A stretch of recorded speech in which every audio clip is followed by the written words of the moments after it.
Hi friends, welcome to my channel. இன்றைக்கி சரண்யா பிரபு சமையலில் என்ன பார்க்க போகிறீங்க அப்படின்னா, சட்டுன்னு ஒரு சாம்பார் தான். அதுக்கு உங்களுக்கு என்னென்ன காய்கறிகள்லாம் தேவையோ எல்லாம் எடுத்துக்கோங்க.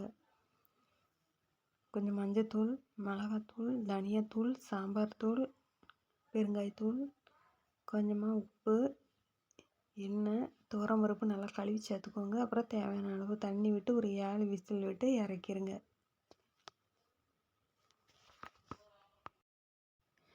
ஒரு சில பருப்புகள்லாம் வேகாமல் இருக்கும்ல, அதுக்கு நீங்கள் என்ன பண்ணணுன்னா, அந்த 7 விசில் விட்டு இறக்கி ஆஃப் பண்ணதுமே கொஞ்சமாக அதுலேருந்து இந்த பருப்பு காய்கறியும் கொஞ்சமாக எடுத்து மிக்ஸி ஜாரில் போட்டு அரைச்சிருங்க. அரைச்சி அப்புறமா மறுபடியும் அதில் சேர்த்துக்கோங்க.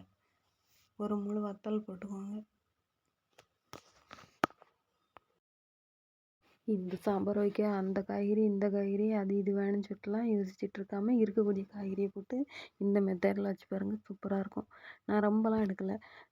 பூசணிக்காய், தடியங்காய், தக்காளி, உருளைக்கிழங்கு, வெங்காயம், பச்சை மிளகா, கத்திரிக்காய், அவ்வளோதானாங்க. இந்த மாதிரி தான் எடுத்துருக்கேன், வேறு எதுவுமே எடுக்கலைனா.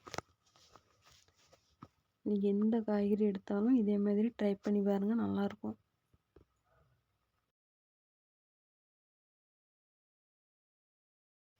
அப்புறம் இன்னொரு பாத்திரத்தில் கொஞ்சமாக புளி, தனியாத்தூள், மிளகாத்தூள், கொஞ்சமாக உப்பு தேவைப்பட்டால் கொஞ்சமாக போட்டு நல்லா கையை வச்சு பிணைஞ்சி அதை அப்படியே அதில் ஊற்றுங்க. சாம்பாரில் தளன்னு கொதிக்க அழகா. அப்புறம் இன்னொரு கடாயில் எண்ணெய் விட்டு கடுகு, சீரகம், வெந்தயம், காஞ்ச மிளகாய், சின்ன வெங்காயம், கருவேப்பிலை இவ்வளோ போட்டு அப்படியே அதில் ஊற்றுங்க. அந்த சாம்பாரில் தண்ணி அதிகமாகவும் விட்டு வேக வச்சிடாதீங்க காய்கறி, அப்புறம் சாம்பார் தண்ணியாக போயிடும். ஆமாம், சாம்பார் தண்ணி ஊற்றும்போது கரெக்டாக ஊற்றிக்காங்க. சாம்பார் கரண்டியில் குறம்போது தண்ணியாக இருக்கக்கூடாது, கட்டியாக இருக்கக்கூடாது, அந்த மாதிரி இருக்கும். இதுதான் நல்லாயிருக்கும்.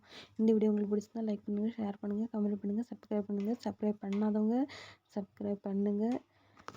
என்ன ரெசிபி சொல்லி கமெண்டில் கேட்டால் யாரும் சொல்ல மாட்டீங்க. அதனால் நெக்ஸ்ட் வீடியோவில் சந்திப்போம். பாய்.